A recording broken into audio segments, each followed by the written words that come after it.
स्वागत है आपका आज की इस नई वीडियो के अंदर। आज हम आपके लिए लाए हैं केमिस्ट्री का चैप्टर 1 जो है मैटर इन आवर सराउंडिंग। तो जैसा कि इससे पहले हमने एक चैप्टर कवर किया था फिजिक्स का जो कि था हमारा मोशन। अब हम केमिस्ट्री का चैप्टर 1 स्टार्ट करने वाले हैं मैटर इन आवर सराउंडिंग। तो मेरा नाम है गौरव, आप पढ़ रहे हैं वशिष्ठ क्लासेस चैनल पर। ठीक है, अगर आप इस चैनल पर नए हैं तो सब्सक्राइब और लाइक करना ना भूलें। चलिए स्टार्ट करते हैं बिना किसी देरी के। जो आज हम टॉपिक कवर करने वाले हैं इस वीडियो में वो है हमारे इंट्रोडक्शन कि मैटर होता क्या है, उसके बाद स्टेट्स ऑफ मैटर, मैटर कितनी स्टेट्स में मिलता है, सॉलिड, लिक्विड और गैस, आप लोगों ने सुना भी होगा। उसके बाद characteristics of particles of matter, अब तीनों स्टेट्स में क्या कैरेक्टरिस्टिक्स होंगी ये इसमें हम पढ़ने वाले हैं। मैटर स्टेट्स, इवेपोरेशन क्या होता है, can matter change their states, क्या मैटर अपनी स्टेट जो है चेंज कर सकता है, किस तरीके से, इसमें टेम्परेचर और प्रेशर का कॉन्सेप्ट पढ़ेंगे हम। फिर कुछ प्रैक्टिस क्वेश्चन जो कि हम हर चैप्टर में कवर करते हुए आ रहे हैं। फिजिक्स में हर एक चैप्टर में हमने न्यूमेरिकल किया है, अब केमिस्ट्री के इस चैप्टर में भी हम क्या करेंगे, प्रैक्टिस क्वेश्चन। चलिए समझते हैं। तो सबसे पहले इंट्रोडक्शन की बात करें कि मैटर होता क्या है। Matter is everything around us that we can touch, see, feel, like air, water, book. जो भी चीज हमारे आसपास हम देख रहे हैं, जिसको हम टच कर सकते हैं, फील कर सकते हैं, that is called as matter. वही चीजें क्या है, हमारी मैटर है। अब तुम बोलो क्या ये बोर्ड जो लगा हुआ है जहां जिस पे मैं पढ़ा रहा हूं तुम्हें, क्या ये मैटर है? हाँ, ये बिल्कुल क्या है, मैटर है हमारा। ये स्टाइलर जिससे मैं पढ़ा रहा हूं, क्या ये मैटर है? हाँ जी, ये भी क्या है, हमारा मैटर है। तो anything which occupies space and having mass, जिसने कुछ स्पेस ऑक्यूपाई कर रखा है और उसका कुछ मास भी है, that is called as matter। Even मैं इस टाइम पढ़ा रहा हूं, I am also a matter। ठीक, तो कुछ एग्जांपल ले रखे हैं, ये वाटर बोतल, that is also a matter। Table, chair, सब क्या है, मैटर। जिसने कुछ भी स्पेस ऑक्यूपाई कर रखा है, कुछ भी मास है, that is मैटर। चलिए नेक्स्ट समझते हैं। Physical nature of matter, matter का क्या फिजिकल नेचर होता है?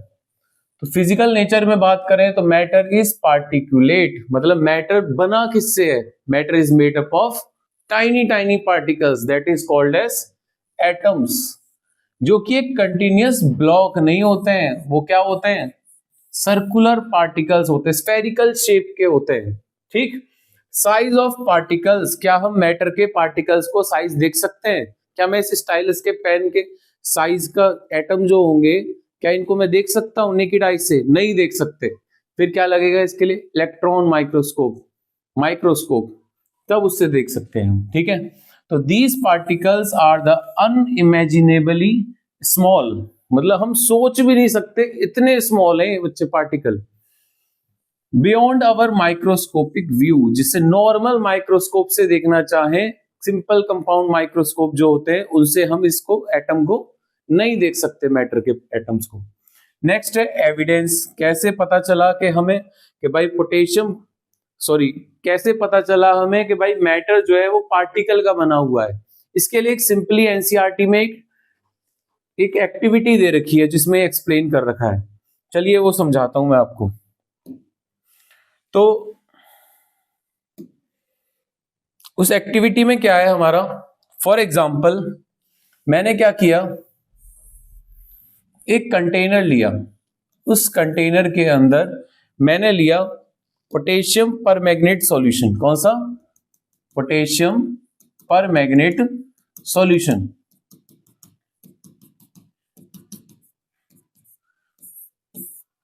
सपोज ये हमारा क्या है, पोटेशियम परमैंगनेट, इसका फॉर्मूला होता है KmNO4। ठीक, इस पोटेशियम परमैंगनेट सॉल्यूशन को हमने क्या काम किया, इसका 10% जो है, फॉर एग्जांपल ये था हमारा टोटल 50 ml, तो इसका 10% मतलब कि 10 ml जो है हमने किस में ट्रांसफर कर दिया, एक वाटर में, जो कि इनिशियली 40 ml था, ताकि वो क्या बन जाए, उसमें 10 ml जो है वो क्या आ जाए, हमारा पोटेशियम परमैंगनेट सॉल्यूशन। तो तो हमने देखा इसमें पोटेशियम परमैंगनेट का जो कलर था वो किसमें ट्रांसफर हो गया, हमारे सेकंड वाले जार में। अब इसमें हमने देखा कलर जो इसका था, इंटेंसिटी जो थी कलर की, वो यहाँ पे क्या हो गई है, थोड़ी सी फेड हो गई है। हमें वो जो इंटेंसिटी जो फर्स्ट जार में थी उतनी इंटेंसिटी सेकंड जार में नहीं मिल रही है। तो हमने देखा यहाँ पे कलर की, पोटेशियम परमैंगनेट का जो कलर होता है वो कलर थोड़ा सा क्या हो गया है, यहाँ पे हमारा फेड हो चुका है। ठीक, फिर उसको हमने 10% सेकंड वाले में ट्रांसफर किया। सेकंड वाले में ट्रांसफर करने पे भी हमने देखा अभी भी कलर जो है पूरा ट्रांसपेरेंट नहीं हुआ। फिर नेक्स्ट थर्ड टाइम हमने ये करा, तो ऐसे ही हम 3-4 टाइम्स रिपीटेडली करते रहे। हमने फिर भी देखा पोटेशियम परमैंगनेट का कलर जो है उस न्यू जार में जो ट्रांसफर कर रहे हैं वहां पे पूरा वाइट ट्रांसपेरेंट नहीं हो पाया, उसमें कलर थोड़ा सा पिंकिश, लाइट पिंकिश क्या रहा, रिटेन रहा। ठीक, चलिए, तो हम कह सकते हैं इस एक्सपेरिमेंट से हमें ये एविडेंस मिल गया कि पोटेशियम परमैंगनेट को जब ट्रांसफर किया जाता है वाटर में, it shows that a few crystal can colour a large volume of water. छोटे से अमाउंट के क्रिस्टल से ही large amount of colour of particles मिल गया हमें, वाटर का कलर जो है चेंज कर दिया जिसने। ठीक, नेक्स्ट इसके बाद कैरेक्टरिस्टिक्स ऑफ द पार्टिकल्स। कोई भी मैटर है उसकी क्या कैरेक्टरिस्टिक्स होती है पार्टिकल्स की। फर्स्ट कैरेक्टरिस्टिक क्या है, हमारी space between them. Space between them का मतलब क्या है, पार्टिकल्स ऑफ मैटर जो है उनके पास छोटा सा क्या होता है, स्पेस होता है, माइक्रोस्कोपिक स्पेस। हम बोले बहुत बड़ा स्पेस नहीं, क्या होता है, बहुत माइक्रोस्कोपिक स्पेस है। जब वो पार्टिकल ही माइक्रोस्कोपिक है, माइक्रोस्कोपिकली बोल रहे हैं, माइक्रोस्कोप से भी नहीं देख सकते, तो उनका सोचो स्पेस कितना कम होता होगा। फॉर एग्जाम्पल अगर हम क्या करते हैं, फॉर एग्जाम्पल वाटर लिया हमने कितना, सॉरी 100 ml, यहाँ पे 100 ml हमने क्या प्लेस कर दिया, वाटर। अब इस 100 ml वाटर में सॉल्ट ऐड कर दिया है, कितना है, 36 ग्राम सॉल्ट। फिर हमने इसको मेजर करके देखा क्या इस कंटेनर का वॉल्यूम में कुछ चेंज आया होगा। हमने देखा तब भी इसका वॉल्यूम जो है वो कितना रहा, 100 ml। इसका मतलब इसके स्पेस जो है, जो भी वाटर के पार्टिकल्स के बीच में स्मॉल स्पेस जो होगा वो किसने ऑक्यूपाई कर लिया, सॉल्ट के पार्टिकल्स ने। इसका मतलब matter have space between them, particles of matter have space between them. Next continuous motion. क्या पार्टिकल्स ऑफ मैटर रेस्ट में होते हैं। फॉर एग्जाम्पल कोई एक पर्सन है, उसने कहीं पर भी एक रूम के एंड में परफ्यूम लगाई है या फिर इंसेंस स्टिक होती है उसको लाइट अप किया है, तो होना क्या चाहिए, अगर पार्टिकल्स जो है उसके मोशन में नहीं होते, रेस्ट में होते, भाई परफ्यूम जो है या फिर इंसेंस स्टिक जो है उसमें भी तो स्मोक प्रोड्यूस हो रही है, वो भी तो गैस की बनी हुई है, उसके भी तो पार्टिकल जो है वो क्या होंगे, मोशन में होंगे। तो हमने देखा एक कॉर्नर से दूसरे कॉर्नर तक जो है उसकी स्मेल आ जाती है, हमें पता चल जाता है कि हाँ किसी ने परफ्यूम लगाया है या फिर हाँ बहुत अच्छी इंसेंस स्टिक की स्मेल है। तो हमें कैसे पता चला इसका, क्योंकि particles of matter are constantly moving, तो वो एयर में क्या कर रहे हैं, कॉन्स्टेंटली मूव कर रहे हैं और एक रीजन से दूसरे रीजन तक ट्रांसफर हो जाते हैं। ठीक, note as a temperature increases particles move faster. अभी बच्चे तुम आगे जो है फिजिक्स में काइनेटिक एनर्जी टर्म पढ़ोगे। होता क्या है कि जब भी पार्टिकल्स को हीट किया जाता है तो हीट करने की वजह से पार्टिकल्स की वेलोसिटी जो है वो इंक्रीज हो जाती है, उनके अंदर एक एनर्जी आ जाती है, that is called as kinetic energy. उसे हम क्या बोलते हैं, काइनेटिक एनर्जी। ठीक, इसे आगे डिस्कस करेंगे हम। Next attraction. एट्रैक्शन मतलब particles of matter attract each other. अगर मैं चाहूं कि इसके पार्टिकल जो है वो सेपरेट कर दूं और सारे एटम्स जो है इसके एक दूसरे से सेपरेट कर दूं, it require a lot of force, मुझे बहुत ज्यादा फोर्स लगानी पड़ेगी। इसका मतलब पार्टिकल्स ने क्या कर रखा है, एक दूसरे को होल्ड करके रख रखा है ताकि हम उनको सेपरेट ना कर पाए। तो these forces of attraction keeps the particles together. ये क्या करके रखती है, उन पार्टिकल्स को एक साथ बाइंड करके रखती है। ठीक, चलिए नेक्स्ट समझते हैं। इसमें नेक्स्ट क्या है, स्टेट्स ऑफ मैटर। मैटर की कितनी स्टेट्स होती है? तो मैटर बेसिकली हमारा 3 स्टेट्स में एग्जिस्ट करता है, सॉलिड, लिक्विड एंड थर्ड है हमारी गैस। अगर सॉलिड की बात करें तो सॉलिड में पार्टिकल जो है, देखो इसमें बहुत ज्यादा कॉम्पैक्ट हो रखे हैं। ये पार्टिकल में बिल्कुल स्पेस क्या है, बहुत कम है, बहुत माइन्यूट सा स्पेस है। बट अगर लिक्विड की बात करें तो लिक्विड में तो बहुत स्पेस है, और गैस की बात करें तो ये तो ऑलमोस्ट क्या है, एक दूसरे से फ्री है। ठीक है, तो ये 3 स्टेट हम क्या करेंगे यहाँ पे डिस्कस करेंगे। इसके 4th और 5th स्टेट भी होती है। 4th स्टेट है हमारी प्लाज्मा, और 5th स्टेट में हमारी बॉस आइंस्टाइन कंडेंसेट।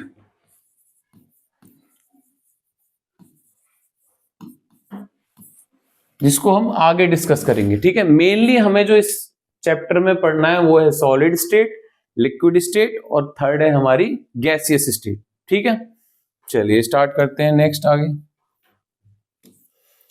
नेक्स्ट है हमारा स्टेट्स ऑफ मैटर की पहली स्टेट सॉलिड स्टेट।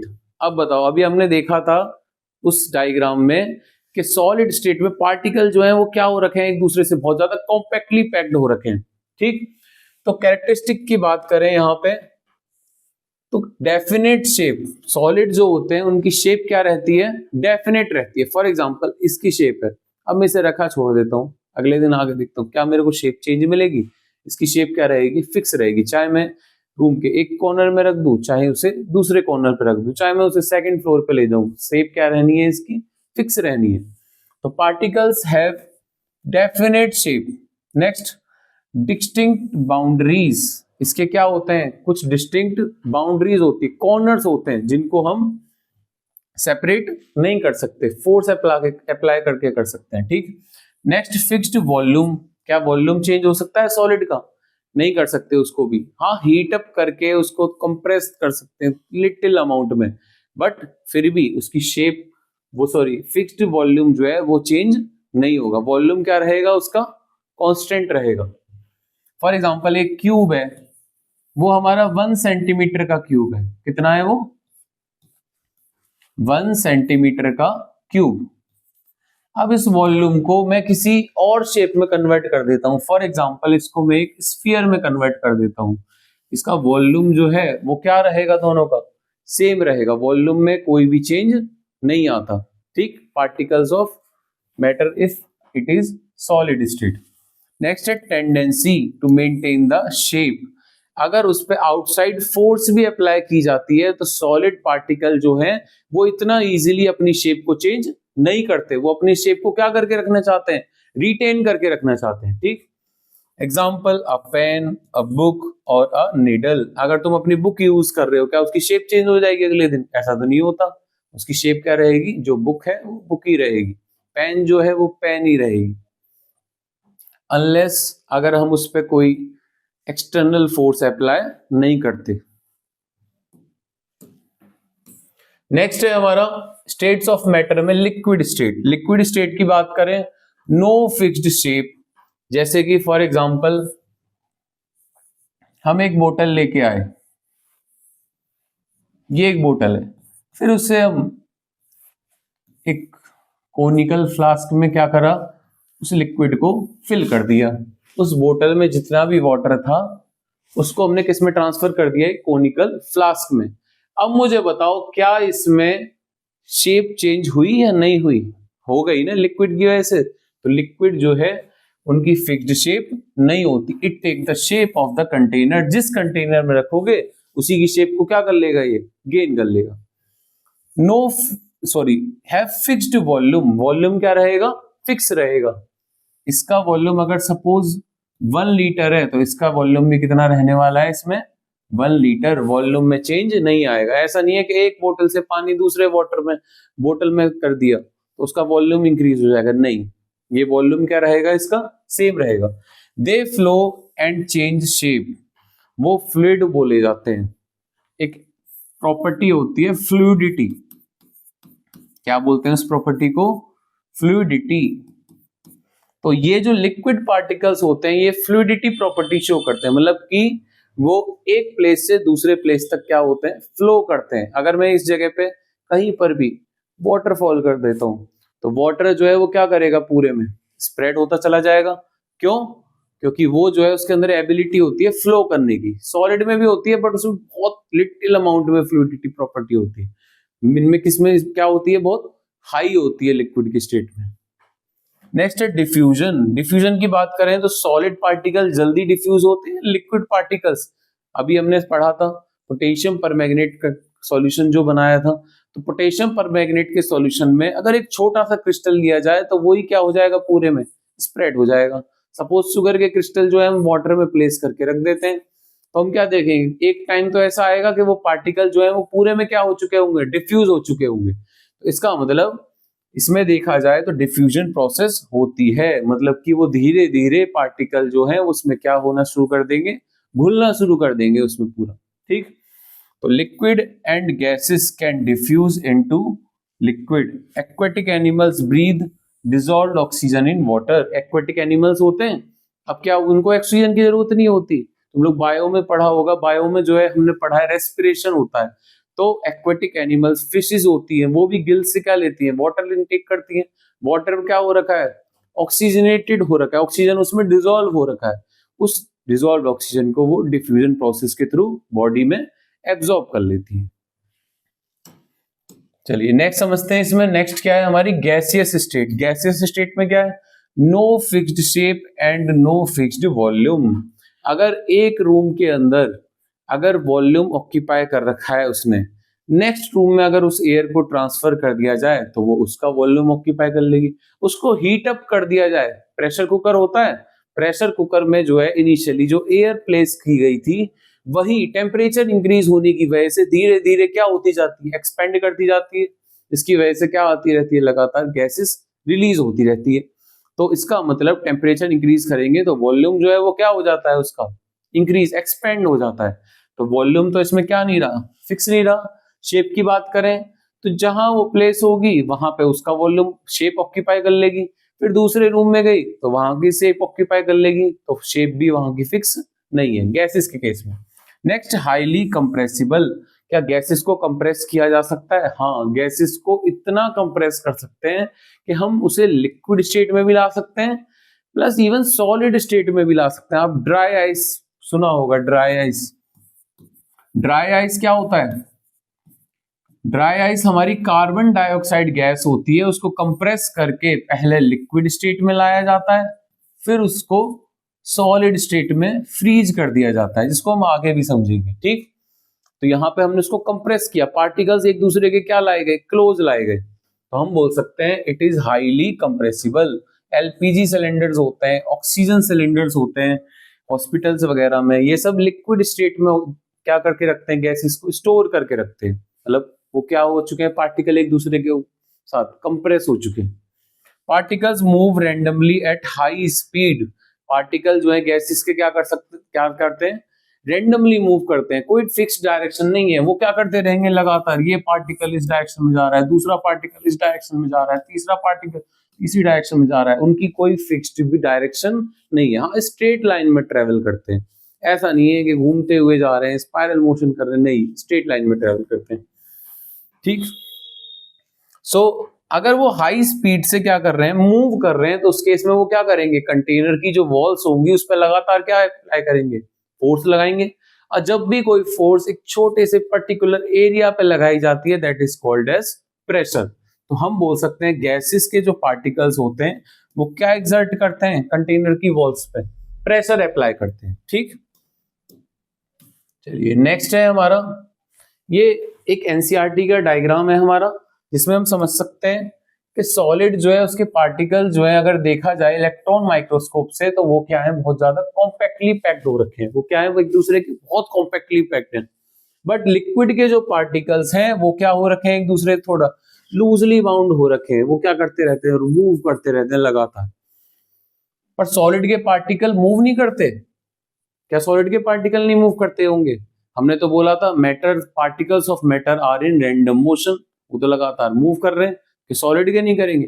सॉलिड के करते हैं, बट वो अपनी ही पोजीशन पे लगातार क्या होते रहते हैं, वाइब्रेट करते रहते हैं। ऐसे समझ लो कि ये सपोज सॉलिड के पार्टिकल्स हैं, इनमें एक दूसरे से इंटरकनेक्टेड है। ये एक पार्टिकल उसको दूर खींचेगा तो दूसरा वाला उसको फिर से अपनी पोजीशन पे क्या लेके आ जाएगा, वापस लेके आ जाएगा।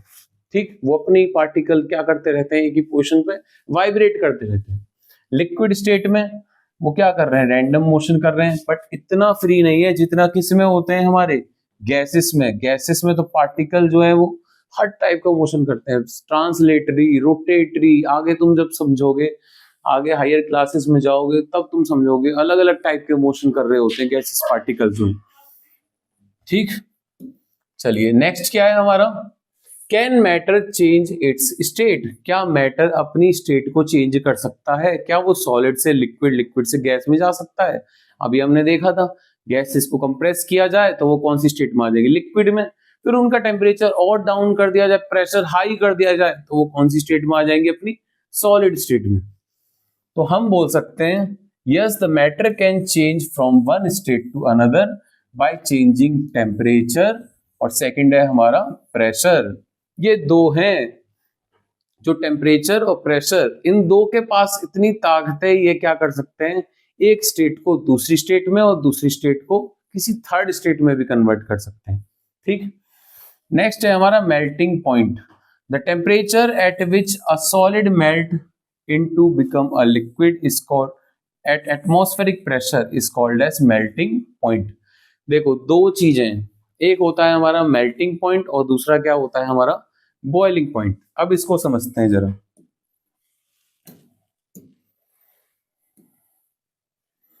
ये इसको चेंज कर लेते हैं हम। देखो हमने क्या काम किया, हमने लिया एक यूनिट कोई सॉलिड आइस लिए। ठीक, उस सॉलिड आइस को हमने क्या करा, हीट प्रोवाइड करी। उस हीट प्रोवाइड कर, अब एक यूनिट क्या बोला है मैंने, सपोज वो 1 ग्राम भी हो सकती है, वो 1 किलोग्राम भी हो सकती है, तो 1 यूनिट बोल दिया हमने उसको। ठीक है, तो इट मे बी ग्राम और इट मे बी केजी, कोई सा भी। इसको हीट करेंगे तो हीट होने के बाद में हम देखेंगे वो अपनी कौन सी स्टेट में आ जाएगा, धीरे धीरे लिक्विड स्टेट में। तो इस सॉलिड से लिक्विड स्टेट में आने के लिए हमने उसे कुछ हीट दी। हीट, सपोज हीट क्या होता है हमारा, टेम्परेचर। तो वो टेम्परेचर जिस पर सॉलिड जो है अपनी लिक्विड स्टेट में आ रहा है, that is called as melting point. इसी को हम क्या बोलते हैं, हमारा मेल्टिंग पॉइंट। ठीक, समझ में आ रहा है सबको। अब इस मेल्टिंग पॉइंट के बाद क्या होता है, अगर सपोज इस लिक्विड को हम क्या करते हैं और फर्दर हीट करते हैं, इस लिक्विड को हम और फर्दर हीट किए जा रहे हैं और टेम्परेचर प्रोवाइड कर रहे हैं, तो एक पॉइंट ऐसा आएगा जब ये अपनी कौन सी स्टेट में चला जाएगा, धीरे धीरे गैसियस स्टेट में। पार्टिकल्स एक दूसरे से लूज हो जाएंगे और तो ये चला गया हमारा गैसियस स्टेट में। तो वो टेम्परेचर जो हमने प्रोवाइड किया होगा किसी लिक्विड को, ताकि वो लिक्विड किस में कन्वर्ट हो सके, किसी गैसियस स्टेट में कन्वर्ट हो सके, that is called as boiling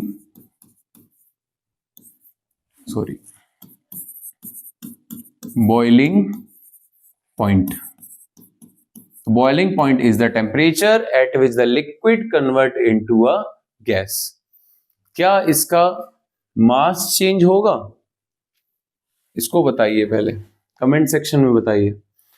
मास में कोई भी चेंज नहीं आता, mass is conserved in state change. अगर स्टेट चेंज हो रही है तो मास में चेंज नहीं आएगा, सॉलिड लिक्विड गैस के केस में। ठीक, तो 1 ग्राम जो है वो 1 ग्राम ही रहेगा लिक्विड में भी, और गैस में भी वो क्या रहेगा, 1 ग्राम। ठीक,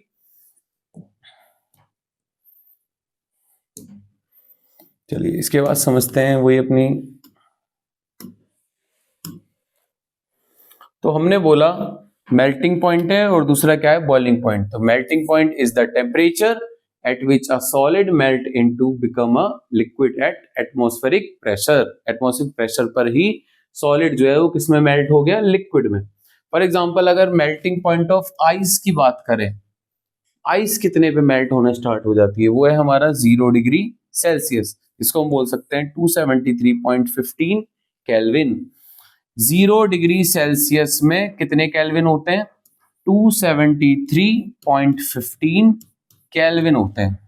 ठीक, ये भी याद रख, आगे हम समझेंगे इसको कन्वर्जन।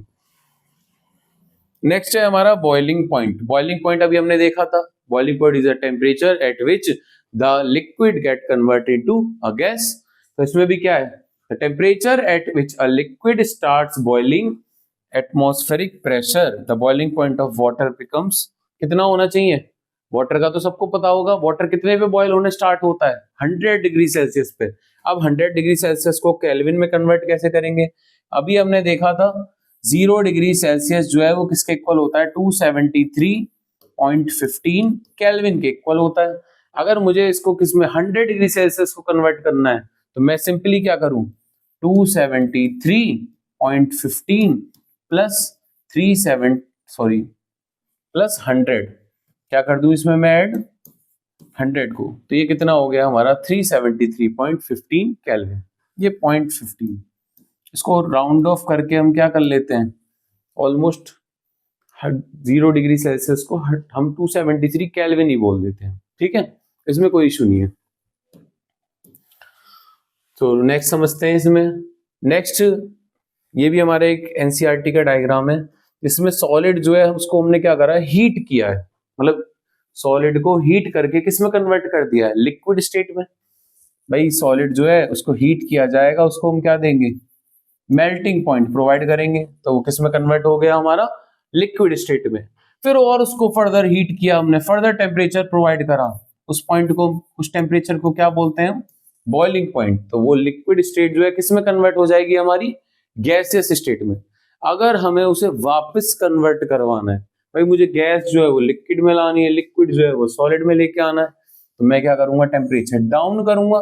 तो उसका अपोजिट टेम्परेचर बढ़ाने पे अगर लिक्विड गैस में कन्वर्ट हो रही है तो गैस किस में कन्वर्ट हो जाएगी, टेम्परेचर कम कर देंगे तो लिक्विड में। तो टेम्परेचर हमने क्या कर दिया इस केस में, डिक्रीज कर दिया, इसमें भी टेम्परेचर डिक्रीज कर दिया, तो फिर से गैस जो लिक्विड में, लिक्विड से सॉलिड में कन्वर्ट हो गया। समझ में आ रहा है सबको। चलिए नेक्स्ट समझते हैं। नेक्स्ट, अगर मुझे सॉलिड से लिक्विड में कन्वर्ट करवाना है तो उस केस में क्या बोलते हैं, इस प्रोसेस को हम बोलते हैं मेल्टिंग। उसके लिए हीट क्या करी मैंने, ऐड करी, आइस जो है मेल्ट होने स्टार्ट हुई और किस में कन्वर्ट हो गई, वाटर में। आइस जो है मेल्ट होके पहले किस में कन्वर्ट होती है, वाटर में। नेक्स्ट, अगर मुझे लिक्विड से किस में लेके आना है उसको, गैस में, that process is called as evaporation. उसके लिए हम क्या करेंगे, हीट ऐड करेंगे, बॉइलिंग वाटर जो है वो किस में कन्वर्ट हो जाएगा, स्टीम में।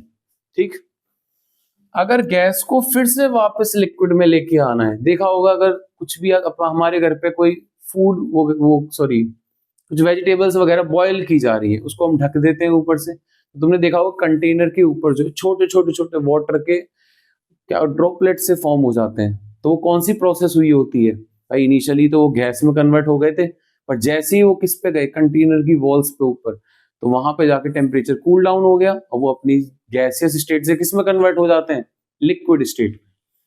That process is called as condensation. इसके लिए हीट जो है हमें क्या करनी पड़ेगी, रिमूव करनी पड़ेगी। तो due forming on the grass, grass वगैरह पे देखा होगा वो उसकी छोटी छोटी बूंदें होती है, वो किस वजह से फॉर्म हुई होती है, due to condensation. Next, liquid to solid change, इसको हम क्या बोलते हैं, फ्रीजिंग। अगर मुझे कोई भी लिक्विड फिर से सॉलिड में कन्वर्ट करना है तो लिक्विड को सॉलिड में कन्वर्ट करने के लिए हम फ्रीजर में रखते हैं, तो प्रोसेस का नाम क्या रख दिया गया, फ्रीजिंग। तो रिमूव हीट के लिए, तो water turn into ice, water किस में टर्न हो जाएगा, इसमें आइस में। नेक्स्ट है सॉलिड टू गैस, अगर सॉलिड को गैस में कन्वर्ट करना है, डायरेक्ट सॉलिड लगा तुरंत ही गैस में कन्वर्ट हो जाए, that process is called as sublimation. For example dry ice, जिसे स्मोकिंग बिस्किट्स वगैरह आपने देखे होंगे, ये आते हैं मार्केट में, तो ये किसके ऊपर बेस्ड, ड्राई आइस के ऊपर। ड्राई आइस जो है वो डायरेक्ट सॉलिड स्टेट से किस में कन्वर्ट हो रही होती है, गैसियस स्टेट में, that process is called as sublimation. चलिए नेक्स्ट समझते हैं इसमें लेटेंट हीट ऑफ फ्यूजन। अच्छा, मैं इससे पहले एक चार्ट समझाता हूं आपको।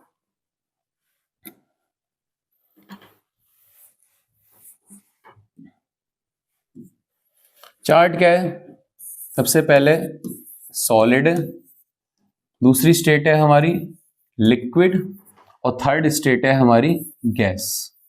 ठीक, लिक्विड को शॉर्ट में LIQ लिख देते हैं। ठीक है, तो सॉलिड को अगर मुझे किस में कन्वर्ट करना है, लिक्विड में, तो मैंने बोला टेम्परेचर को क्या करना पड़ेगा, इंक्रीज करना पड़ेगा, और इसका अपोजिट प्रेशर जो है उसको क्या करना पड़ेगा, डिक्रीज करना पड़ेगा। तो सॉलिड जो है वो किस में कन्वर्ट हो जाता है, लिक्विड में। इस प्रोसेस को हमने क्या नाम दिया था अभी, बताओ क्या बोला था इसको हमने, मेल्टिंग। इसका बच्चे एक और नाम होता है, इसको हम बोलते हैं फ्यूजन। क्या बोलते हैं इसको, फ्यूजन। अब अगर मुझे को लिक्विड को किस में लेके आना है, फिर से गैस में कन्वर्ट करना है अगर उसको, तो लिक्विड को गैस में कन्वर्ट करने के लिए और हीट प्रोवाइड करूंगा और टेम्परेचर इंक्रीज करूंगा। तो मैंने टेम्परेचर क्या कर दिया, इसमें इंक्रीज कर दिया। प्रेशर क्या करना पड़ेगा मुझे, डिक्रीज, ताकि पार्टिकल्स क्या हो सके एक दूसरे से लूज। अगर प्रेशर बढ़ा के रखूंगा तो क्या गैस जो है वो लिक्विड स्टेट से फिर गैस में कन्वर्ट होने वाला है कोई पार्टिकल, फिर तो नहीं हो पाएगा वो कन्वर्ट। तो temperature increase, pressure decrease, that process is called as, इसको हमने क्या बोला था अभी पीछे पढ़ा था, इवेपोरेशन। इवेपोरेशन, ठीक है। अब उसका अपोजिट पढ़ते हैं, मुझे गैस को फिर से लिक्विड में लेके आना है, लिक्विड को फिर से सॉलिड में लेके आना है। उसका अपोजिट क्या होगा, टेम्परेचर बढ़ाया था, यहाँ पे क्या कर दो, टेम्परेचर कम कर दो। प्रेशर कम किया था, यहाँ पे प्रेशर क्या कर दो, ज्यादा कर दो। और ये प्रोसेस को हम बोलते हैं कंडेंसेशन। क्या बोलते हैं इसको, कंडेंसेशन। नेक्स्ट, अगर फिर से लिक्विड को मुझे किस में कन्वर्ट करना है, सॉलिड में, लिक्विड को सॉलिड में कैसे कन्वर्ट करूंगा, उसका अपोजिट, टेम्परेचर इंक्रीज किया, टेम्परेचर क्या कर दूं, डिक्रीज कर दूं। प्रेशर डिक्रीज किया, प्रेशर क्या कर दूं, इंक्रीज कर दूं। तो दैट प्रोसेस, लिक्विड को फिर से सॉलिड में कन्वर्ट करने वाली प्रोसेस को हम बोलते हैं सॉलिडिफिकेशन। सॉलिडिफिकेशन, ठीक है, समझ में आ रहा है सबको। कभी वो आपने देखा कैम्फर की गोलियां होती हैं, कैम्फर बॉल्स जो होती हैं, कपूर की नेफ्थलीन बॉल्स जो होती हैं, अगर इसको आप कहीं पे रख दोगे वो डायरेक्ट सॉलिड से गैस में कन्वर्ट होंगी, कुछ टाइम बाद अपने आप ही दिखना बंद हो जाती है, धीरे धीरे गायब होती जाती है, उड़ती जाती है। क्यों, क्योंकि वो सॉलिड जो है वो डायरेक्ट किस गैस उसमें कन्वर्ट हो रहा है, स्टेट में, गैस में। और इस प्रोसेस को हम बोलते हैं सब्लिमेशन।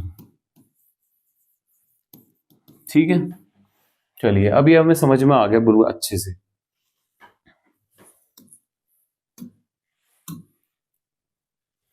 तो ये भी हमने समझ लिया। अब आते हैं अपने टॉपिक लेटेंट हीट पे। इसके लिए तुम क्या कर सकते हो, हमें क्या करना है, एक आइस लेनी है, आइस क्यूब। ठीक, अब आइस क्यूब जो है उसको क्या करना है, अपने पाम पे रखना है, उस पाम पे रब करते रहना है उसको। ठीक, तो तुम देखोगे आइस जो है उसका टेम्परेचर मेजर करना, वो आ रहा है 0 degree Celsius, suppose 0 degree Celsius पे आइस जो है। फिर उसके बाद में मेजर करा जाएगा उस लिक्विड का टेम्परेचर। लिक्विड का टेम्परेचर अगर मेजर करोगे तो वो भी कितना निकल के आ रहा होगा, 0 डिग्री सेल्सियस। तो यहाँ पे देखा जाए तो मतलब आइस जो है वो भी 0 डिग्री सेल्सियस पर है, वाटर जो है वो भी 0 डिग्री सेल्सियस पे। ये क्या हो गया, इसमें एक कॉन्सेप्ट आता है लेटेंट हीट। सबसे पहले समझते हैं लेटेंट हीट ऑफ फ्यूजन, कि भाई क्या हुआ, वो आइस जो है वो लिक्विड में तो कन्वर्ट हो गई, बट उसके टेम्परेचर में चेंज नहीं आ पाया, टेम्परेचर कांस्टेंट रहा। तो it is the amount of heat energy required to change 1 kg of solid into liquid at atmospheric pressure. इसको समझते हैं।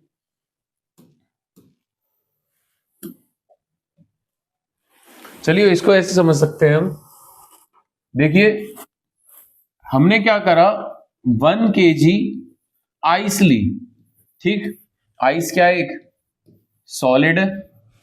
तो इस 1 kg आइस को हमने इतनी हीट प्रोवाइड करी, इतना हीट दी हमने कि सिर्फ ये आइस जो है वो कौन सी स्टेट में आ गई हमारी? लिक्विड स्टेट में। किसमें? लिक्विड स्टेट में। 1 kg लिक्विड प्रोड्यूस हो गया इससे। क्या यहां पर टेम्परेचर में कोई चेंज आया होगा? नहीं। ये पहले भी कितना था? 0 डिग्री सेल्सियस, और अब भी कितना है? 0 डिग्री सेल्सियस। तो लेटेंट हीट ऑफ फ्यूजन क्या होता है? It is amount of heat given to the solid, 1 की unit solid, such that it convert from solid state to liquid state, bonding its break. मतलब उसके बॉन्ड जो है वो क्या हो जाता है? ब्रेक हो जाता है विदाउट रेजिंग इट्स टेम्परेचर। यहां बोल सकते हैं हम विदाउट रेजिंग इट्स टेम्परेचर। इसके टेम्परेचर में कोई भी चेंज नहीं आया। ठीक है यहां तक? चलिए नेक्स्ट। इसके बाद नेक्स्ट है हमारा लेटेंट हीट ऑफ वेपराइजेशन।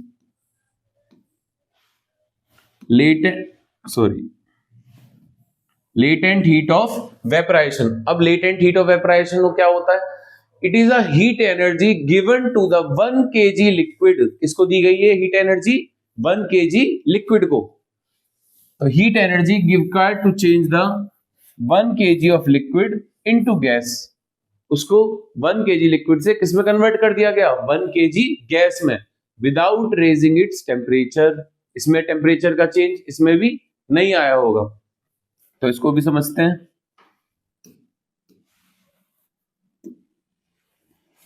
तो ये जो 1 kg लिक्विड प्रोड्यूस हुआ था, जो कि वाटर था, इसको हमने इतनी हीट एनर्जी दी जिसकी वजह से इसके बॉन्ड जो है वो एक दूसरे से क्या हो जाए? सिर्फ लूज हो जाए। बॉन्ड लूज होने चाहिए। तो बॉन्ड लूज हुए तो एटम एटम के जो बॉन्ड थे वो क्या होते चले गए? धीरे धीरे करके लूज होते चले गए। अब वो कौन सी स्टेट में आ जाएगा जब बॉन्ड ब्रेक होंगे? तो पार्टिकल्स जो है वो क्या हो गए? एक दूसरे से फार हो गए। तो इस केस में ये किस में कन्वर्ट हो गया? हमारा गैस में। तो 1 kg liquid convert into 1 kg gas without raising its temperature. और बॉइलिंग पॉइंट कितना होता है लिक्विड वाटर का? 100 डिग्री सेल्सियस। तो बाद में स्टीम जो प्रोड्यूस होगी वो भी 100 डिग्री सेल्सियस। समझ में आ रहा है सबको? चलिए नेक्स्ट समझते हैं इसमें। नेक्स्ट, वो हीट जो है यूज करी गई है उसने किया क्या? मतलब टेम्परेचर में क्यों नहीं चेंज आ पा रहा है? यहाँ पे टेम्परेचर क्यों नहीं राइज हो पा रहा? उस हीट ने बच्चे करा क्या है कि उसके बॉन्ड ब्रेक करें। बस सॉलिड है तो सॉलिड के बॉन्ड ब्रेक कर दिए, लिक्विड है लिक्विड के फोर्स ऑफ अट्रैक्शन क्या कर दी? कम कर दी। इसकी वजह से क्या होगा? टेम्परेचर में तो कोई चेंज नहीं आ पाएगा। हाँ, पार्टिकल जो है एक दूसरे से क्या हो जाएंगे? लूज हो जाएंगे। ठीक है, चलिए नेक्स्ट है हमारा सब्लिमेशन। सब्लिमेशन क्या होता है? अभी हमने समझा था। सब्लिमेशन में क्या था? कोई भी सॉलिड है उसने डायरेक्ट विदाउट लिक्विड स्टेट, बिना लिक्विड स्टेट में कन्वर्ट हुए किसमें कन्वर्ट हो गया? वो गैसियस स्टेट में। That is called as sublimation. या फिर कोई भी गैस है वो विदाउट लिक्विड स्टेट वो भी किसमें डायरेक्ट कन्वर्ट हो जाए? सॉलिड में। That is also a sublimation. ठीक है, समझ में आ रहा है सबको? एग्जाम्पल क्या है इसका? Camphor, ammonium chloride. कपूर की गोलियां होती हैं कैम्फर। तो तुमने देखा होगा कि वो उसे कहीं पे भी रख देते हैं हम, तो कुछ टाइम बाद ही क्या हो जाती है? वो वैनिश हो जाती है। क्यों? क्योंकि वो सॉलिड से किसमें कन्वर्ट हो गई है? गैसियस स्टेट में। तो that process is called as sublimation. Effect क्या होगा प्रेशर का? अगर हम प्रेशर जो है उसे अप्लाई करते हैं तो उससे क्या इफेक्ट पड़ेगा? Applying pressure and reducing temperature can liquefy a gas. मान लो कोई भी गैस के पार्टिकल्स हैं, ठीक, उस पर मैंने प्रेशर अप्लाई किया। प्रेशर अप्लाई करने से क्या होगा? वो गैसेस के पार्टिकल्स एक दूसरे से क्लोज आ जाएंगे। ये क्या होते चले गए? एक दूसरे के बहुत ज्यादा क्लोज होते चले गए। और उसी टाइम पे मैंने टेम्परेचर डिक्रीज कर दिया। टेम्परेचर डिक्रीज करने की वजह से वो सॉलिडिफाई होना स्टार्ट हो जाएंगे, जिसकी वजह से वो जो लिक्विड है वो गैस जो है, गैस को किसमें कन्वर्ट कर दिया? इससे हमने लिक्विड स्टेट में। ये किसमें आ गई हमारी? लिक्विड स्टेट में। तो हम बोल सकते हैं अगर प्रेशर अप्लाई किया जाता है और टेम्परेचर रिड्यूस कर दिया जाता है तो गैस जो है वो कौन सी स्टेट में आ जाती है, अपनी लिक्विड स्टेट में। इसको हम प्रोसेस को और क्या बोलते हैं, लिक्विफिकेशन, लिक्विड का फॉर्मेशन गैस से। तो इसका एग्जांपल अभी थोड़ी देर पहले भी हमने समझा था कि इट इज, हमारा ड्राई आइस होती है। ड्राई आइस क्या होती है, कार्बन डाइऑक्साइड गैस जो है उसको इतना कंप्रेस किया जाता है, इतना प्रेशर अप्लाई किया जाता है तो वो पहले तो अपनी लिक्विड स्टेट में आती है, फिर उसमें हम टेम्परेचर को डिक्रीज कर देते हैं। टेम्परेचर को अगर डिक्रीज कर देंगे तो क्या हो जाएगा, तो टेम्परेचर डिक्रीज करने से बच्चे वो किस में कन्वर्ट हो जाता है, हमारा सॉलिड में। अब वो किस में कन्वर्ट हो गया, सॉलिड में। तो it is stored under the high pressure, उसको किस में स्टोर करके रखना पड़ेगा, हाई प्रेशर में, ताकि वो सबलाइम हो जाए। अगर उसको नहीं करते हम, अगर उसे हम एटमॉस्फेयर में एक्सपोज करके रख देते हैं तो प्रेशर उसका क्या हो गया, कम हो गया। तो प्रेशर कम होने की वजह से फिर वो फिर से किस में कन्वर्ट हो जाती है, अपनी गैसियस स्टेट में। ठीक है, चलिए नेक्स्ट समझते हैं इसमें। Effect of change of pressure, क्या क्या इफेक्ट होते हैं अगर हम प्रेशर जो है उसको चेंज करते हैं। First, when we it increasing the pressure that is called as compression. अगर हम किसी भी चीज का प्रेशर जो है इंक्रीज कर रहे हैं तो हम क्या कर रहे हैं, उनके पार्टिकल्स को कंप्रेस कर रहे हैं, एक दूसरे के क्लोज लेके आ रहे हैं। When we apply high pressure to the substance we force the particles closer together. जब भी हम किसी पार्टिकल पर प्रेशर अप्लाई कर रहे हैं, मतलब फोर्स अप्लाई कर रहे हैं, तो हम उसको फोर्स कर रहे हैं कि पार्टिकल्स क्या आ जाएं, एक दूसरे के क्लोज आ जाएं। ठीक है, गैस टू लिक्विड, ये भी हमने समझा था। अगर कोई भी गैस है उस पर तुमने प्रेशर जो है वो इंक्रीज कर दिया तो वो किस में आ जाएगी, अपनी लिक्विड स्टेट में। तो ये इसका एग्जांपल है एलपीजी सिलेंडर्स। एलपीजी सिलेंडर्स होते हैं जो घर में यूज करी जाती है गैस जो होती है, उसमें क्या होता है, एलपीजी गैस जो है लिक्विफाइड पेट्रोलियम गैस, उसको किस में कन्वर्ट कर दिया जाता है, प्रेशर अप्लाई करके लिक्विड स्टेट में, फिर वो सिलेंडर्स में फिल करके डिस्ट्रीब्यूट की जाती है। Next, liquid to solid. अगर हमें किसी लिक्विड को सॉलिड में कन्वर्ट करना है तो उसके लिए हमें क्या करना पड़ेगा, बहुत एक्सट्रीम प्रेशर अप्लाई करना पड़ेगा, क्योंकि हमने पढ़ा था गैसेस जो है वो हाईली कंप्रेसिबल है, बट लिक्विड जो है इतना हाईली कंप्रेसिबल नहीं है। उसके लिए ज्यादा प्रेशर अप्लाई करना पड़ेगा, जब जाके वो कंप्रेस हो सकता है। ठीक, तो most liquids can be forced into solid state as the particles are locked into a fixed position। फिर कुछ टाइम बाद वो कौन सी पोजीशन में आ जाते हैं, अपनी एक फिक्स्ड पोजीशन में। जब भी प्रेशर जब क्या होता है बहुत हाई और टेम्परेचर क्या हो, लो। अगर टेम्परेचर लो ना रखें, प्रेशर हाई करते चले जाएं, टेम्परेचर जो है बहुत हाई है, प्रेशर क्या है बहुत लो है, तो उस केस में हो सकता है कुछ भी नहीं होने वाला। उसके लिए प्रेशर हाई होना चाहिए और टेम्परेचर को लो होना चाहिए, दोनों चीजें होनी चाहिए, जब ही जाके वो गैस से लिक्विड और लिक्विड से सॉलिड स्टेट में एग्जिस्ट कर सकती है। ठीक है,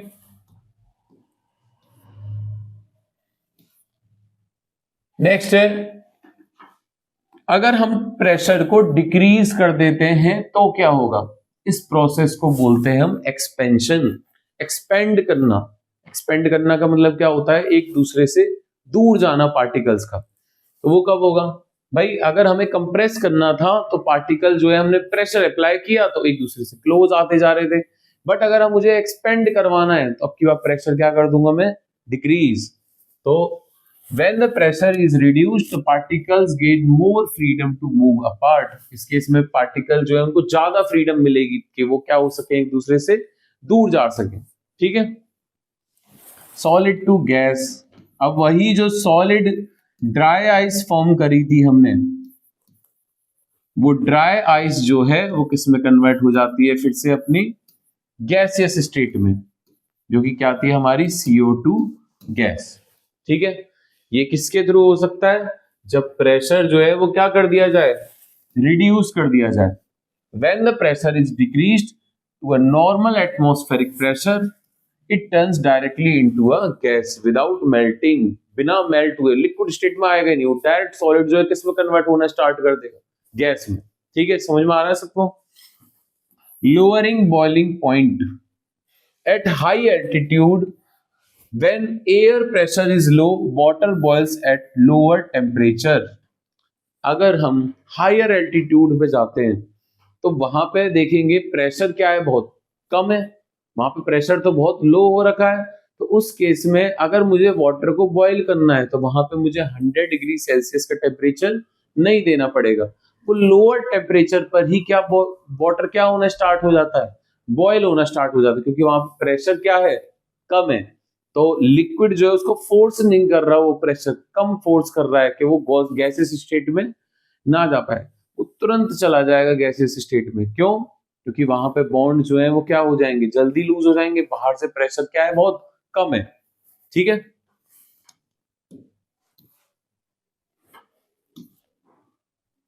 नेक्स्ट इसको समराइज करके देखें तो क्या क्या इफेक्ट देखने को मिलते हैं प्रेशर से। तो पहला है इंक्रीजिंग द प्रेशर। प्रेशर अगर हमने इंक्रीज किया तो क्या होगा, पार्टिकल जो है वो एक दूसरे के क्लोज आ जाएंगे। हमने देखा था कंप्रेस होते चले जाएंगे पार्टिकल जो है, तो गैस से कौन सी स्टेट में चला जाएगा, लिक्विड स्टेट में। और लिक्विड से फिर किस में स्टेट में आ सकता है, अगर और फर्दर प्रेशर इंक्रीज कर दिया जाए तो फिर से सॉलिड स्टेट में। ठीक है, इस प्रोसेस को बोलते हैं लिक्विफिकेशन, और ये है हमारा सॉलिडिफिकेशन या फिर freezing. Decreasing the pressure, pressure अगर डिक्रीज कर दिया तो पार्टिकल जो है वो क्या होंगे, एक दूसरे से दूर जाते जाएंगे, फार अपार्ट चले जाएंगे। इसकी वजह से क्या होगा, सॉलिड जो है वो किस में कन्वर्ट हो जाएगा, लिक्विड में, या फिर डायरेक्ट सॉलिड से गैस में। सॉलिड से गैस वाली प्रोसेस को हमने पढ़ा भी, क्या बोलते हैं, सब्लिमेशन। ठीक,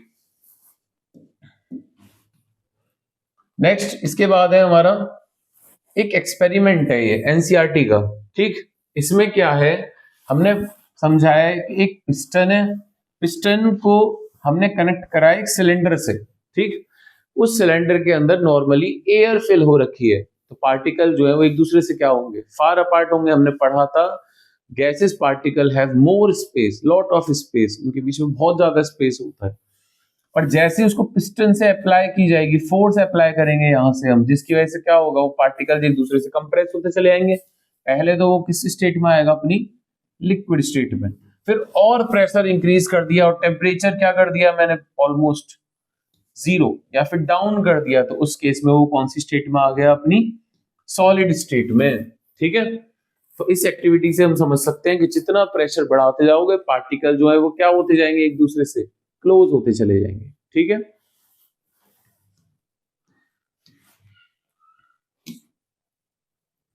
नेक्स्ट है हमारा इवेपोरेशन।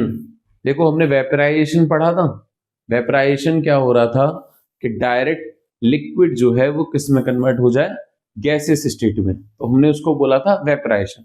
अब इवेपोरेशन क्या होता है, it is a phenomena of change of liquid into vapours. Liquid का किस में चेंज हो जाना, वेपर्स में, at any temperature below its boiling point, किसी भी टेम्परेचर पर। जैसे फॉर एग्जांपल कहीं पर भी हम वाटर स्पिल कर देते हैं, तो वाटर स्पिल करने के बाद में कुछ तो होता होगा, वाटर जो है कुछ टाइम बाद क्या हो जाता है, अपने आप ही खत्म, गायब। कहाँ गया वो, हमने तो पढ़ा था कि वाटर जो है सिर्फ बॉयल होता है कितने पर, 100 डिग्री सेल्सियस पर। क्या हमारे आसपास 100 डिग्री सेल्सियस टेम्परेचर है इस टाइम, वो तो नहीं है इतना। फिर कहाँ गया वो वाटर, उसको कौन सी हीट मिली, कौन सी प्रोसेस हुई ऐसा, वो क्या है हमारा इवेपोरेशन। इस प्रोसेस के थ्रू वाटर जो है उसके लिक्विड वाले बॉन्ड जो है, लिक्विड स्टेट के एटम्स के, वो बॉन्ड ब्रेक हुए। बॉन्ड ब्रेक होने के बाद में वो लिक्विड जो है किस में कन्वर्ट हुआ, हमारा गैसियस स्टेट में, without raising its temperature. Temperature में कोई चेंज नहीं आया, सिर्फ बॉन्ड ब्रेक हो गए। तो इस प्रोसेस को हम क्या बोलते हैं, इवेपोरेशन। वो जो हीट दी गई उसके बॉन्ड को ब्रेक करने के लिए, वो रही हमारी लेटेंट हीट ऑफ वेपराइजेशन। ठीक है, फैक्टर अफेक्टिंग द इवेपोरेशन, क्या क्या फैक्टर्स हैं जो इवेपोरेशन को क्या करते हैं, अफेक्ट करते हैं। तो पहला फैक्टर है इसमें हमारा सरफेस एरिया। सरफेस एरिया कैसे समझ सकते हैं, आप लोगों ने देखा होगा कि घरों में कपड़े सुखाए जाते हैं, तो कपड़े वगैरह जो है हमारे घरों में कैसे सुखाते हैं, क्या कपड़ों को एक जगह इकट्ठा कर दिया जाता है, या फिर उनको पूरा ओपन करके जब उसको एक्सपोज करके जब सनलाइट में रखा जाता है। किस केस में जल्दी जो है वाटर जो है वो रिमूव आउट होगा, मतलब जल्दी सूखेंगे कपड़े, किस में होगा बताओ, क्यों उस वाले केस में होगा जिसमें सरफेस एरिया बढ़ा हुआ होता है, खोल के रखे जाते हैं कपड़े। क्यों? क्योंकि जितना ज्यादा सरफेस एरिया इंक्रीज होगा उतना ही ज्यादा क्या होगा हमारा इवेपोरेशन। तो मैं बोल सकता हूं इवेपोरेशन जो होता है is directly proportional to surface area. Surface area जितना इंक्रीज हुआ उतना ही इवेपोरेशन भी इंक्रीज हो गया। नेक्स्ट है टेम्परेचर। अब मुझे बताओ ठंडों के टाइम में जिस टाइम कोल्ड टेम्परेचर होता है और एक होता है हॉट समर जिस टाइम हॉट टेम्परेचर होता है, कपड़े किस टाइम पे जल्दी सूखते हैं? कोई भी चीज किस टाइम पे जल्दी सूखती है? जिस टाइम पर टेम्परेचर क्या होता है, बहुत हाई होता है। भाई टेम्परेचर हाई करोगे, टेम्परेचर बढ़ाओगे तो लिक्विड जो है जल्दी से किस में आएगा, अपनी गैसेस स्टेट में, वेपराइजेशन होगा उसका। तो इस केस में क्या हुआ, जितना ज्यादा हमने टेम्परेचर इंक्रीज किया उतना ही ज्यादा इवेपोरेशन क्या होता चला गया, इंक्रीज होता चला गया। अब हम बोल सकते हैं इसमें evaporation is directly proportional to temperature. Temperature increase, evaporation also increases. ठीक है। नेक्स्ट है ह्यूमिडिटी। ह्यूमिडिटी का क्या इफेक्ट होता होगा? ह्यूमिडिटी होता है हमारे इन्वायरमेंट में कितनी उमस है। अब तुमने देखा होगा कि हॉट समर के टाइम में कभी कभार क्या होता है, बारिश हो जाती है, रेनी डे होता है, उस टाइम पे क्या होता है, हमें और ज्यादा पसीने आने लग जाते हैं। क्यों? क्योंकि वाटर में, क्योंकि एयर में क्या प्रेजेंट होती है, छोटे छोटे वाटर के ड्रॉपलेट्स प्रेजेंट होते हैं, इसी को हम बोलते हैं ह्यूमिडिटी।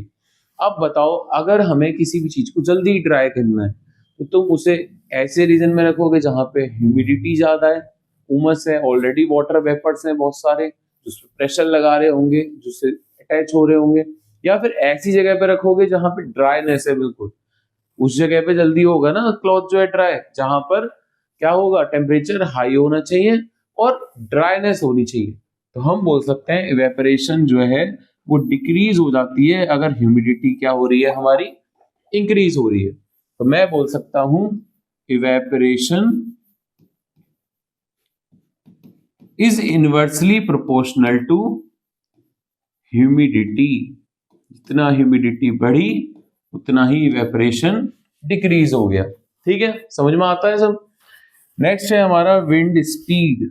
अब बताओ, ये तो हमें समझ में आ रहा है कि हवा जितनी ज्यादा चलेगी उतनी जल्दी कोई चीज ड्राई होती है। तो हम बोल सकते हैं इवेपोरेशन जो है वो इंक्रीज हो जाएगा कि जितनी ज्यादा विंड की स्पीड होगी, जितनी हवा तेज ब्लो करेगी। तो मैं बोल सकता हूं इवेपोरेशन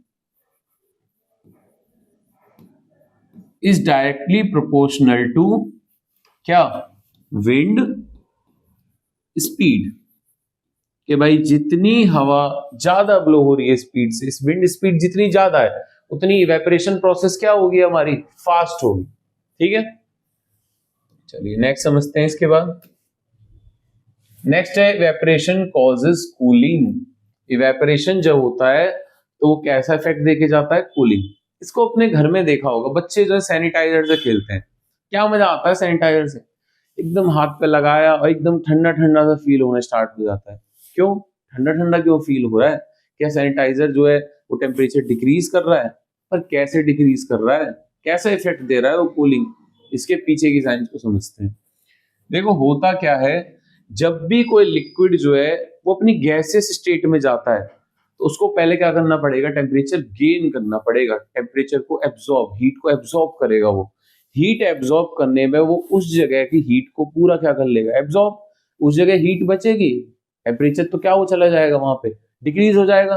तो हम बोल सकते हैं कि इवेपोरेशन जब होता है या फिर वेपराइजेशन जब होता है तो वहां पे कैसा इफेक्ट देके जाता है, वो एक कूलिंग इफेक्ट। ठीक है, क्योंकि वो सराउंडिंग की जितनी भी हीट होती है उसको अपने अंदर क्या कर लेता है, absorb. Particles of the liquid absorb heat energy from the surrounding to regain the energy lost during the evaporation making the surrounding cold. वहां पे सराउंडिंग को कैसा इन्वायरमेंट प्रोवाइड करती है, कोल्ड इन्वायरमेंट। ठीक है, ये बोलते हैं कि पेड़ों के नीचे बहुत ज्यादा छांव होती है, अच्छा ठंडा ठंडा फील होता है समर्स में। क्यों होता है फील ठंडा ठंडा? वहां पे एक प्रोसेस होती है बायो में, तुमने पढ़ोगे, ट्रांसपिरेशन, मतलब वाटर जो है स्टोमेटा के थ्रू वो इवेपोरेट होता चला जाता है। तो जब इवेपोरेट होगा तो वहां की हीट को जो है आसपास की उसको एब्जॉर्ब करेगा, तो वहां पे कैसा इफेक्ट देके जाएगा, कूलिंग इफेक्ट। तो ये हमारी साइंस होती है वहां पर। तो इसके एग्जाम्पल है हमारा स्वेटिंग। तुमने देखा होगा हमारी बॉडी जो है वो समर्स में स्वेट करती है। क्यों आते हैं पसीने? क्या अच्छा होता है हमारी बॉडी के लिए? जी हाँ, ये क्या है, बहुत ज्यादा इंपॉर्टेंट होता है हमारी बॉडी के लिए। हमारी बॉडी जो है अपना टेम्परेचर मेंटेन करती है। कैसे मेंटेन करेगी? इसमें क्या होता है, जब भी हमारी बॉडी जो है वो समर्स में मतलब हॉट टेम्परेचर में जाती है तो बॉडी का टेम्परेचर इंक्रीज होना स्टार्ट होता है। हमारी बॉडी एक्सेसिव अमाउंट में स्वेट रिलीज करती है। तो स्वेट जो है वो उस हीट को एब्जॉर्ब करने के बाद में इवेपोरेट होगा, हमारी बॉडी की हीट भी एब्जॉर्ब करेगा। वो इवेपोरेट होने के बाद कैसा इफेक्ट देके जाएगा, वहां का टेम्परेचर तो लेके चला गया ना, वो इवेपोरेट हो गया वो, तो वहां पे हमें देख गया कैसा, कूलिंग इफेक्ट। हम बोल सकते हैं स्वेटिंग जो है it keeps our body cool. Next है water stage cool in the earthen pot. ये जो है इस पे क्वेश्चन भी बनता है, जो भी आगे भी हम डिस्कस करेंगे। ये बहुत इंपॉर्टेंट है हमारा, ठीक है, एग्जाम पॉइंट ऑफ व्यू से। इसमें क्या होता है, देखो मटका जो होता है,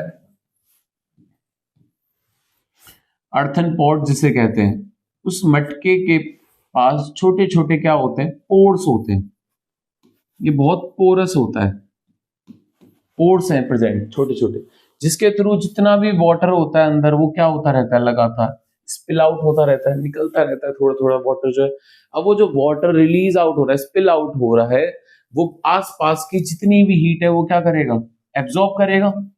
ये सारी हीट जो है ये अपने अंदर क्या कर लेगा, एब्जॉर्ब करता जाएगा। अब ये हीट एब्जॉर्ब कर रहा होगा तो क्या ये आउटसाइड हीट को ही एब्जॉर्ब करेगा, मटके के अंदर की हीट को एब्जॉर्ब नहीं कर रहा होगा, मटके की बॉडी की, उसको भी एब्जॉर्ब कर रहा होगा। तो इस वजह से क्या होगा, यहाँ की हीट जो है एब्जॉर्ब करके लिक्विड जो है वो किसी स्टेट में आता है, अपनी गैसियस स्टेट में, जिसको हम बोलते हैं क्या, इवेपोरेशन। उस इवेपोरेशन की वजह से कैसा इफेक्ट देके जाएगा मटके को, कूलिंग इफेक्ट। तो देखा भी होगा समर्स में मटके का पानी बहुत अच्छा लगता है, क्योंकि वो क्या होता है, ठंडा ठंडा फील होता है। क्या एकदम से रखते ही तुरंत ठंडा हो जाता है? नहीं, जब वो वाटर स्पिल होता जाता है तो इवेपोरेट होता है, जिसकी वजह से वो कैसा इफेक्ट देके जाता है, कूलिंग इफेक्ट।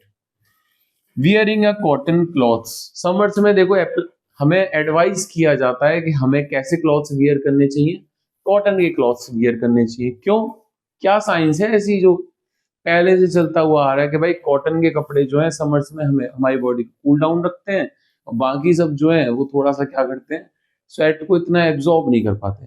क्योंकि हमारा कॉटन जो है वो एक गुड एब्जॉर्बर होता है, किसका, स्वेट का।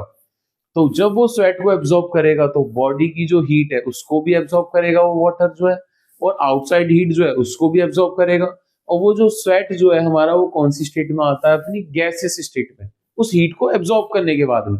जब उस हीट को एब्जॉर्ब करने के बाद में वो गैसियस स्टेट में जाएगा तो कैसा इफेक्ट देके जाएगा हमारी बॉडी को, कूलिंग इफेक्ट। तो इसकी वजह से हमारी बॉडी जो है वो क्या हो जाती है, थोड़ी सी कूल डाउन रहती है। कौन से क्लॉथ से, कॉटन क्लॉथ से। चलिए नेक्स्ट समझते हैं। इसमें नेक्स्ट क्या है, एक एक्टिविटी दे रखी है। एक्टिविटी क्या है, ये शो कर रही है कि particles of matter have space between them. Particle जो होते हैं मैटर के, उनके पास क्या होता है, स्पेस होता है, लॉट ऑफ स्पेस। इसमें क्या है, हमने लिक्विड लिया, सपोज ये है हमारा वाटर, H2O। वाटर का फॉर्मूला क्या होता है, H2। कितना वाटर लिया, हमने लिया 100 ml। इस 100 ml वाटर में अ पिंच ऑफ सॉल्ट, या फिर हम बोल सकते हैं शुगर भी ले सकते हो, 36 ग्राम जो है हमने क्या ऐड करी इसमें, शुगर। ठीक, शुगर ऐड कर दिए हमने 36 ग्राम। फिर उसको स्टीयर किया। स्टीयर करने के बाद में भाई ये पहले इनिशियली 100 ml था, तो शुगर 36 ग्राम शुगर ऐड करिए। कुछ तो पॉइंट्स में तो वॉल्यूम इंक्रीज होना चाहिए था ना, बट हमने देखा अब भी इसका वॉल्यूम जो है वो कितना आ रहा है निकल के, 100 ml। मतलब ऐसा क्या हुआ कि भाई वाटर ने क्या सारा शुगर जो है अपने अंदर एब्जॉर्ब कर लिया क्या? नहीं, इसमें क्या होता है, लिक्विड के जो पार्टिकल्स होते हैं उनके पास स्पेस होता है। क्या होता है हमारा, स्पेस। उस स्पेस के अंदर किसने जाके स्पेस ऑक्यूपाई कर लिया, वो स्पेस हमारे शुगर ने, जिसकी वजह से वॉल्यूम में कोई चेंज नहीं आया, वॉल्यूम सेम रहा और शुगर जो है इसके अंदर क्या हो गई, डिसॉल्व हो गई। समझ में आता है सब। चलिए नेक्स्ट एक्टिविटी है हमारी, ये हमने समझा भी था कि 2-3 क्रिस्टल्स ऑफ पोटेशियम परमैंगनेट जो है 100 ml वाटर में क्या करें हमने, प्लेस किए हैं। तो डिफ्यूजन प्रोसेस मतलब हायर से लोअर में जाने के लिए, क्योंकि लिक्विड के पार्टिकल जो है वो मोशन में होते हैं, तो किससे जाके टकराएंगे, वो जाके टकराएंगे पोटेशियम परमैंगनेट की बॉडी से, जिसकी वजह से क्या होगा, पोटेशियम परमैंगनेट धीरे धीरे करके वाटर में डिसॉल्व होता चला जाएगा। अब वो डिसॉल्व हो गया, उसके बाद में हमने क्या काम किया था कि उसी पोटेशियम परमैंगनेट को, उसका वाटर लिया हमने 90 ml, कितना, 90 ml, और उसका पूरा टोटल सॉल्यूशन बना दिया हमने 100 ml। तो टोटल सॉल्यूशन बन गया हमारा 100 ml। पोटेशियम परमैंगनेट भी ऐड कर रखा है, वाटर भी 100 ml सॉल्यूशन बना रखा है।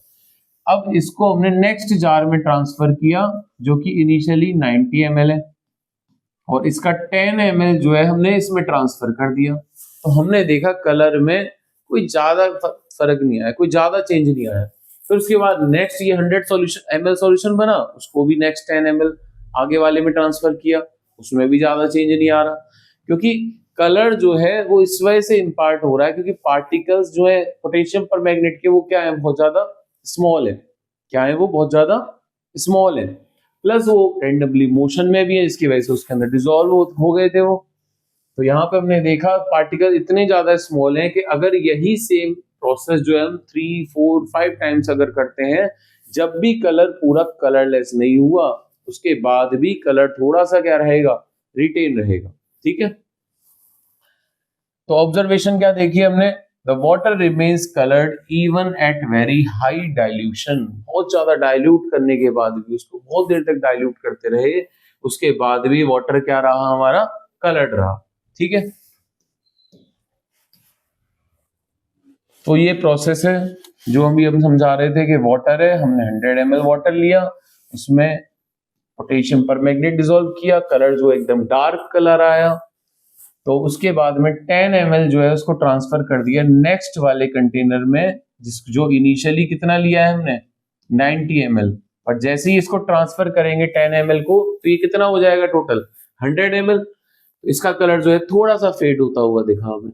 उसके बाद इसका 10 ml नेक्स्ट 90 ml वाले में, ताकि 100 ml सॉल्यूशन बन जाए, उसका कलर थोड़ा सा और फेड हो रहा है। फिर उसके बाद उसका 10 ml जो है नेक्स्ट वाले में, उसका कलर थोड़ा सा और फेड हो रहा है, पर फिर भी कलरलेस नहीं हो पा रहा। इसका मतलब पार्टिकल जो है क्या होंगे, बहुत ज्यादा स्मॉल होते होंगे।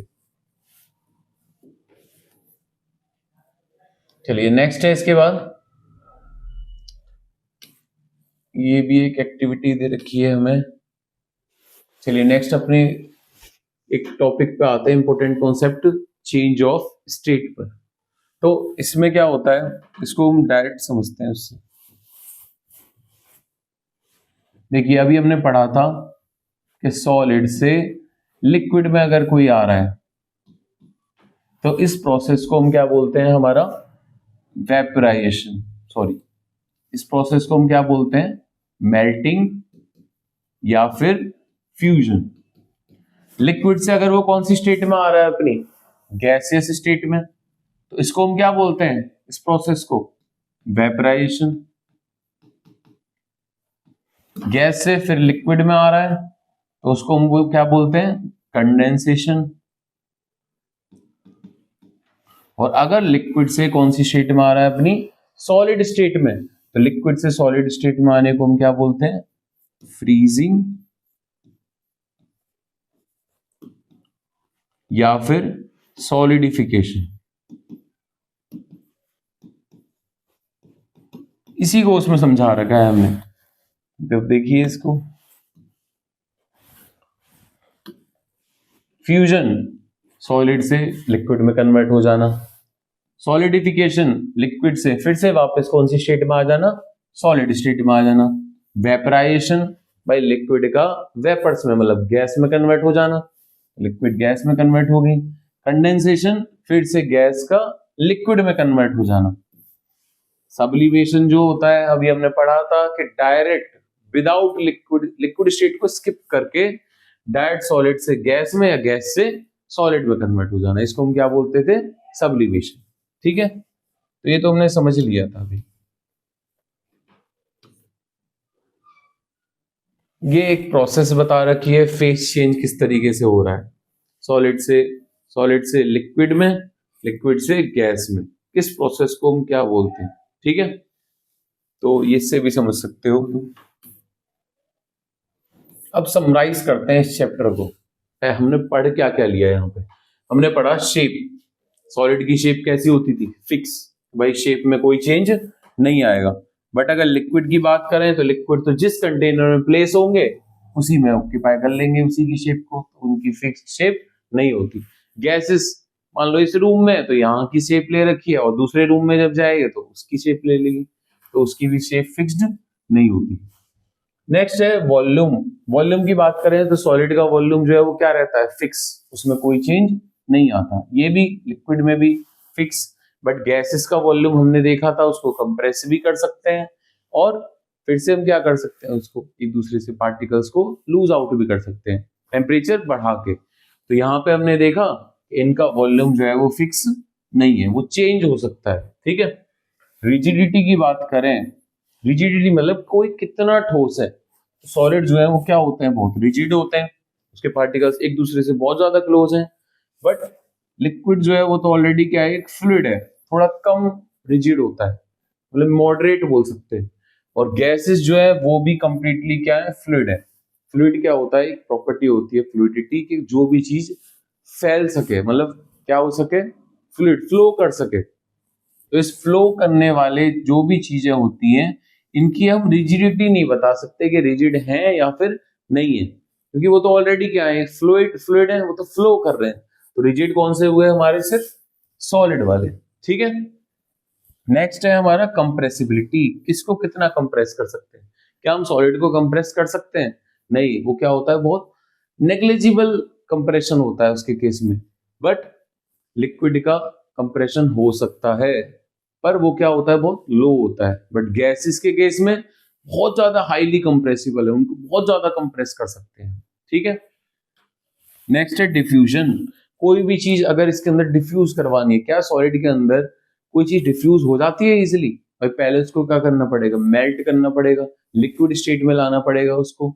आयरन के अंदर सपोज मेरे को क्या करना है, कोई अदर मेटल मिक्स करना है, कॉपर मिक्स करना है सपोज, तो क्या मेरे को इजीली मैं उसके ऊपर क्या रखूंगा, आयरन के ऊपर कॉपर को प्लेस करूंगा, क्या वो उसके अंदर पूरा डिफ्यूज हो जाएगा, नहीं, उसके लिए पहले मेल्ट करना पड़ेगा, तब जाके उसको क्या करना पड़ेगा, मिक्स आउट करना पड़ेगा।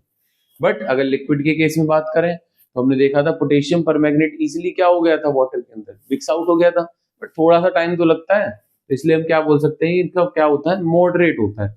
बट गैसेस के केस में ये प्रोसेस बहुत ज्यादा फास्ट होती है, मतलब कि तुमने देखा था अभी एक्सपेरिमेंट समझाया था मैंने कि इंसेंस स्टिक एक रूम में अगर लाइट अप की जाती है तो उसकी जो स्मेल है वो क्या होती है, पूरे रूम में फैल जाती है। किस वजह से, क्योंकि गैसेस जो है इनके बीच में डिफ्यूजन जो हो रहा होता है, मोशन जो है पार्टिकल का वो बहुत फास्ट है।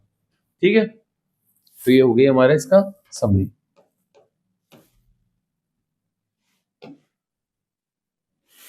फिर इसके ऊपर ना कुछ प्रैक्टिस क्वेश्चन है जो हमें समझने होंगे। ये कॉन्सेप्चुअल क्वेश्चन है कि why does a desert cooler cool better in a hot dry day. Desert cooler क्या होता है, घर में कूलर होता है, वो हॉट ड्राई डे में क्यों काम करता है। ठंडों में अगर कूलर से अगर चलाएं तो क्या वो इतनी ज्यादा कूलिंग करेगा, नहीं, नॉर्मली एयर को ब्लो करेगा। बट ठंडों गर्मियों में क्यों इतना कूलिंग कर रहा है, क्यों, क्योंकि जो है तुमने देखा होगा उस पर जो ग्रास लगी हुई है, घास जो होती है, उसमें वाटर फ्लो करता रहता है। वो वाटर जो है आसपास की जितनी भी हीट होगी, कूलर के अंदर की भी जितनी हीट होगी, उसको एब्जॉर्ब करेगा और लिक्विड जो है किस में कन्वर्ट होता चला जाएगा, गैस में। कैसा इफेक्ट देगा उसको, कूलिंग इफेक्ट, जो भी हमने समझा भी था। तो इस वजह से डेजर्ट कूलर जो है वो कैसा कूल करता है, बहुत बेटर कूल करता है। तो ये क्वेश्चन कुछ इंपॉर्टेंट क्वेश्चन है, इसको ट्राई करना है आपको। How does the water kept in earthen pot becomes cool during the summer. हमने पढ़ा मटके के अंदर से वाटर जो है वो स्वीप आउट होता रहता है, जिसकी वजह से क्या होता है, वो वाटर स्वीप आउट होगा तो बाहर के टेम्परेचर को भी अंदर के टेम्परेचर को भी एब्जॉर्ब करेगा। एब्जॉर्ब करने के बाद में वो अपनी कौन सी स्टेट में चला जाएगा, गैसेस स्टेट में, by giving the cooling effect.